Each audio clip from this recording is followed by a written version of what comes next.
Most race fans like to make preseason predictions, and now with the power of sports betting, you can turn those predictions into cold, hard cash.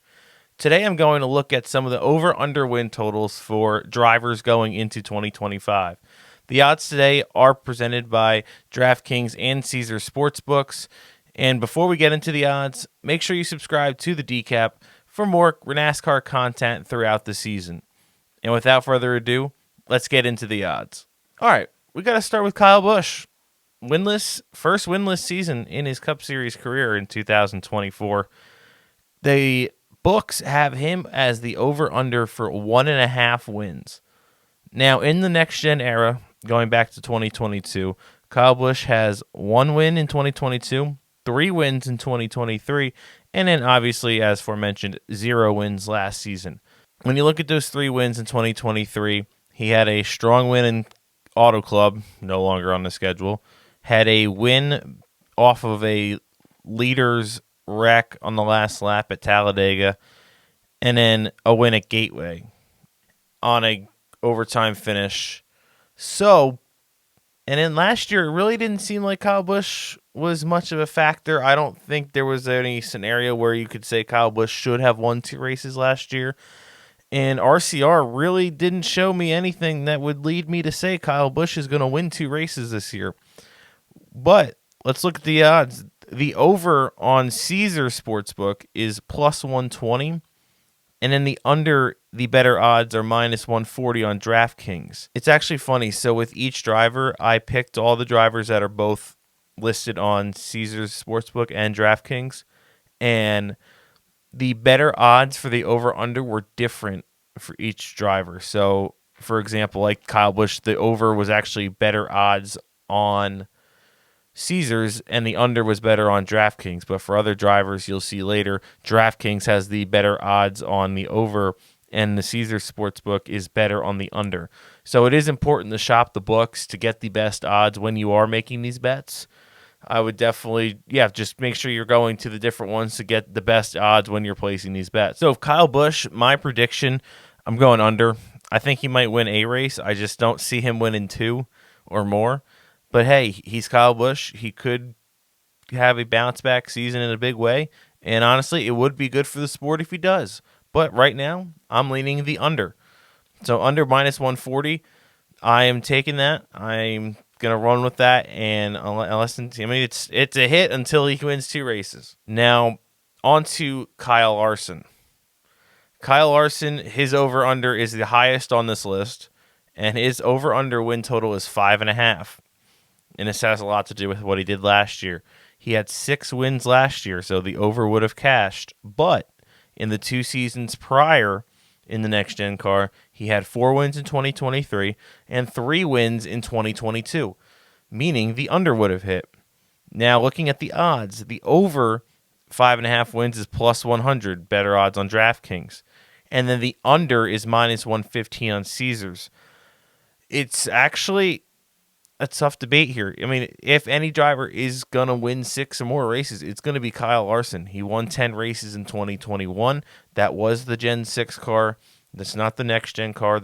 There's more parity now, and Kyle Larson is your typical checkers or wreckers racer right now. And, there's not a track that you don't think Kyle Larson can't win at. Maybe Daytona, with his never having a top 5, but it's Daytona. He could win that too. So, honestly, at plus 100, I mean, I'm probably not even looking at this bet, honestly. It's a tough one to make, but if you had to make the bet, you can't count out Kyle Larson. I'm going to go the over at plus 100. I mean, plus 100 for him to score 6 wins. I don't know. I feel like week to week, you're probably going to place some bets on him at the 1.5 miles and just some of those tracks like Michigan. You're going to be placing a bet on Kyle Larson to win a lot of weeks this year. And at plus 100 to win 6 races, I would avoid the bet, but if I had to make the bet, I'm going over. Now on his teammate, Chase Elliott. Chase Elliott's over-under win total is at 1.5 wins. Now, if you said this 2 years ago, you'd be like, wow, what a steal at the over. But he had 5 wins in the first season of the next-gen car in 2022, but he's only had 1 win since, and that came at Texas. And Texas, I mean, he didn't necessarily have the best car all race, but he was there at the end, got fortunate off a late race restart, being ahead of the Denny Hamlin, and ended up holding on to win the race. So Chase Elliott can win races. It's just the last 2 years have been rough.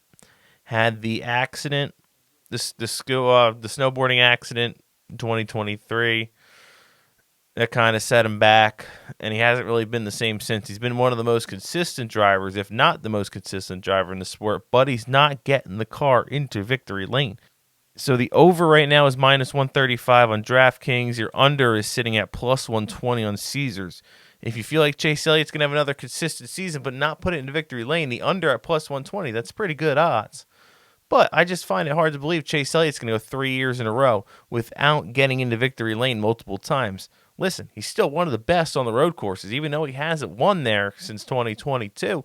I think he's going to win one of these road course races. He's always up there. He's always in the mix. He's a good super speedway driver. He's really good everywhere. He's good at Martinsville. So I'd look for Chase Elliott to get in the victory lane at least twice this season. So if I were to bet that, I would bet the over. On to the final Hendrick guy here on this list is William Byron. William Byron currently sits at over under 3.5 wins based off the last 3 seasons. It's right there. 2 wins in the first year of the next-gen car in 22. Had 6 wins in 2023, kind of his big breakout season. And then he had 3 wins last season. William Byron seems to jump out of the gate really hot every season. And he gets his wins early, and then he just kind of tapers away, and he doesn't seem to be able to finish the season on the hot streak that he starts it with. Now, if you think William Byron can win 2-3 races, in the first half of the season, I do like the odds of him getting there. But if you don't think that's going to happen, then you're going to have to play with the under. Here it's basically a coin flip on the odds. Over is minus 110 on Caesars, and the under is minus 115 on DraftKings.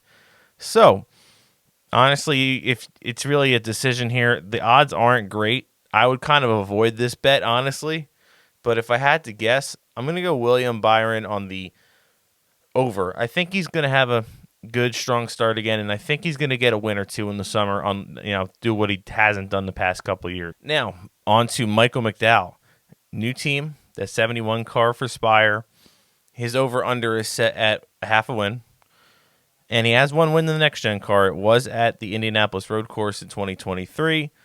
Now, the over is giving him plus 130 on the Caesar Sportsbook, and the under is minus 155. If you think Michael McDowell is only a contender here at super speedways and road courses, honestly, I'd save off this bet unless you're going the under and don't think he's going to win. For Michael McDowell, you have to look at the odds when he's going to be placed at for races you think he can win. His odds are going to be at least 10-1 or more. So if you think he's going to win one of those races, I would save the units and place the bets then. Place them on him to win those races as opposed to winning a race. Unless you think he's not going to win at all, then you can put a little bit, even though under minus 155, not great odds. But if I had to guess, I'm going to say Michael McDowell doesn't win this season. Spire, I just need to see them win with these guys before I start placing bets on them winning. All right, on to Ryan Blaney. Over-under is interesting here. 2.5 wins here, and he scored 3 wins the past 2 seasons. I think the over is a lock here, honestly, with the way Blaney's run the last couple of years. And he's at, 3 wins past 2 years, like I said. The over sits at minus 175 with the under at plus 150. The odds aren't very great, and for good reason. He's got 3 wins the past 2 seasons. With that, though, Ryan Blaney could sit at 1 win going into the final 2 races of the season in Martinsville and Phoenix and very easily just win both of them and cover the over. And that's why you got to go the over, because Ryan Blaney is so good at Martinsville. He's so good at Phoenix. Just because he hasn't won at Phoenix yet, he could sweep Phoenix this year, and there's 2 wins taken care of for you. And you almost have to lock him in for that fall Martinsville race, just how dominant he's been at the end of those races. And then these super speedways, he's always up in the front. I think the over here is a lock. It just depends if you like the odds at minus 175. All right, on the Shane Van Gisbergen. His over-under is set at 1.5 wins. He has one win in his Cup Series career. It was his first start, Chicago Street Course in 2023. Now, the over is minus 125 on Caesars. The under is plus 125 at DraftKings. 2 wins in the Cup Series is hard to come by. Even with how good he is at road courses, these guys are getting equal to him. The Chicago Street Course, he dominated because no one was ever there. And that was more of SVG's forte. It's those street courses, those tight corners. I don't think he's going to win 2 races this year. Will he win 1? I think he could. Absolutely. I'm not going to discredit him to not win a race. But 2 races in the NASCAR Cup Series is very hard to come by. And you've got Allmendinger in the field full-time this year. You still have Chase Elliott. You have Kyle Larson. You have a lot of these guys that are going to be in their 4th year in the next-gen car and that are good at road courses. It's hard for me to see SVG just go out and win 2 races like that. I'm going to go the under at plus 125 there. And as I was speaking of, AJ Allmendinger. His is set at 0.5 wins. He has 1 win in the next-gen car, Charlotte Roval in 2023. His over is set at plus 120 on Caesar Sportsbook, and his under is at minus 140. You can't really wait to bet him single race because his odds are going to be so low. You're looking at probably 10-1 max, and you're probably looking, depending on where he qualifies in a race weekend at a road course, he's going to be 5-1, 6-1. I think Allmendinger, man, I haven't seen him dominate one of these road course races, but if you do come to the playoffs and you get to that Charlotte Roval again, and you have playoff drivers needing points, and Allmendinger is not in the playoffs, he could run that strategy to win the race and do what he did in 23. Can Allmendinger absolutely win one of these races? Could he win a super speedway? Absolutely. Do I think it's going to happen this year? No. Colleague just has not made me confident enough to go out and win a race. They have Ty Dillon as their second driver, and Ty Dillon's done absolutely nothing in the Cup Series ever. So I don't like it. I would take the under. I'll avoid the bet because minus 140s is a lot. Just to because if Allmendinger flukes into a win, the odds just aren't there. I'm not paying the juice on that. All right, let's go to a winless driver in his career. It's Ty Gibbs, and his line his line shows it. 0.5 wins. Will Ty Gibbs win a race this year? Ty Gibbs, the over is at minus 140 via DraftKings, and under is plus 150 via Caesars. Ty Gibbs needs to step it up this year. I mean, you get to that almost 100 start threshold, and that's when you should win in the Cup Series. You look at Chase Elliott won in his 99th start. You look at William Byron, he won in his 98th start. So, these guys, you get 100 races, it seems like now, and if you can't find victory lane, things are going to start, folding really quickly. Now, his name is Ty Gibbs, so I don't think he's gonna have a longer runway than a lot of guys. But we can't see Ty Gibbs not win a race again this year, be a first-round exit in the playoffs.